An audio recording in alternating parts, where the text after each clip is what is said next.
Well, we're 2 for 2, at least so far, with sound bites working. So if later in this episode the sound bites don't work, I guess I'm a big fat dirty liar. Hi, I am your host, Captain Boring. This is the 10-Minute Sports Report. It's Friday, everyone. We have made it. Congratulations through another daunting week.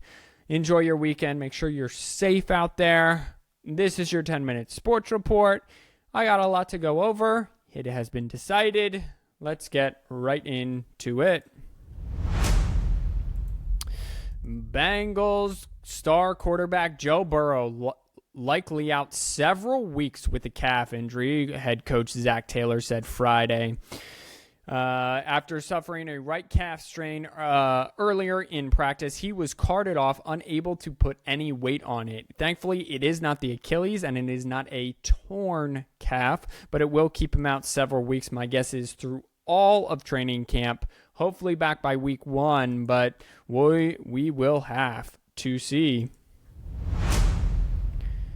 It is official. The Board of Regents for the Colorado Buffalo, the University of Colorado, have decided to leave the Pac-12 at the end of the 2023-2024 season and will join the Big 12 in the 2024 season. However, the Big 12 is not done. They want to add one more school in order to get to 14 teams. That would give them 2 7-team divisions. Currently, the Big 10 is at 14 teams. Currently, the SEC is at 14 teams. They each are adding 2. They will go to 16 apiece for now. What does this say about the Pac-12, though? Pac-12's on its last legs.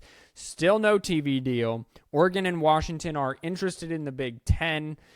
The Big 12 would like Utah and Arizona State.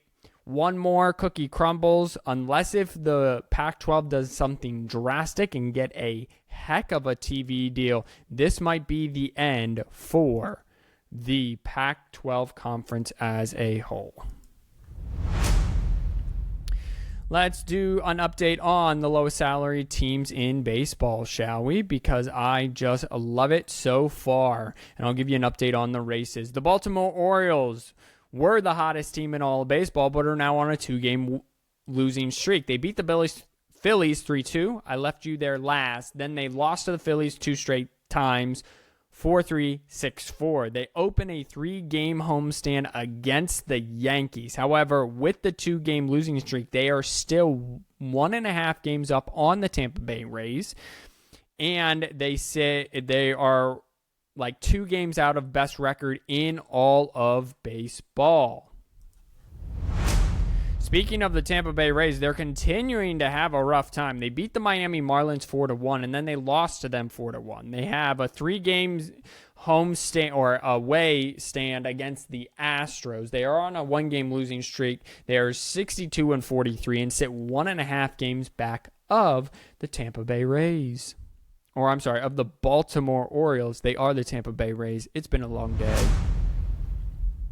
Let's take a look on one of the hottest teams in baseball over the last kind of month and a half here, the Cincinnati Reds. The Cincinnati Reds went back and forth. They lost the series to the Brewers overall. However, they did get one. They lost 3-2, then won 4-3, then lost 3-0. So they only sit 1.5 games back of the Milwaukee Brewers for first place in the NL Central. They sit 8 games over 500 at 56-48 entirely. They have one of the most exciting young players as Ella De La Cruz continues to just do what he does at 20 years old. So, yeah, they're going to be interesting down the stretch. They're going to look to maybe add some pitching to one of the teams that aren't doing so well and make a real playoff push.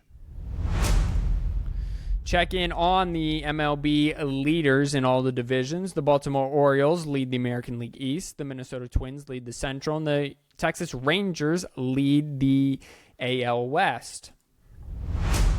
Over in the National League, the best team in baseball record-wise, the Atlanta Braves, are 3-7 in their last 10 games and are on a 2-game losing streak. However, they still sit 10 games ahead of the Philadelphia Phillies in the NL East. And the Milwaukee Brewers, who are 6-4 in their last 10, just like the Cincinnati Reds, so there's really been no movement there, are first place in the NL Central. And then the Dodgers, who are 5-5 in their last 10, sit in first place in the NL West.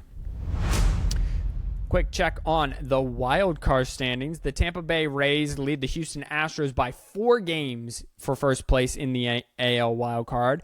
Then the Astros lead the Blue Jays by 1 game, and then the Blue Jays are in third place and would make the playoffs. However, the red-hot Boston Red Sox, who had a rough first half but now have come on late. They have won 4 straight games, including 2 against the Atlanta Braves. They start a 3-game stand against the San Francisco Giants tonight, so that'll be interesting. Those teams, the Red Sox and the Giants, have the exact same record, and the Red Sox have a MLB best since July 19-4 record, so they are very, very hot right now.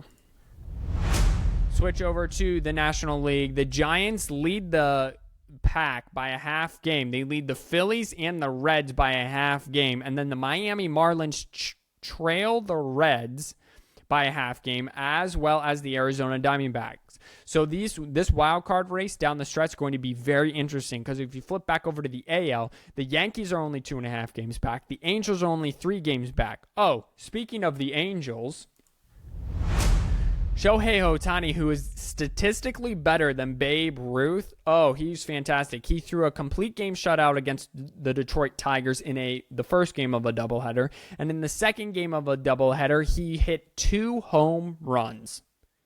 Absolutely fabulous. So, will he be traded? Won't he be traded? Stick around for 10-minute sports reports. And don't forget to go listen to an all-new episode of the 4th and 1 podcast out now.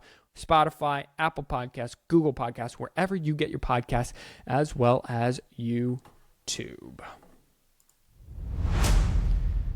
And that'll do it for this rendition of the 10-Minute Sports Report. Thank you, everyone, for tuning in.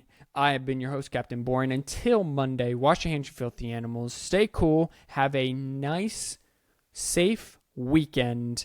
And we'll see you all Monday. God bless you all, and peace out.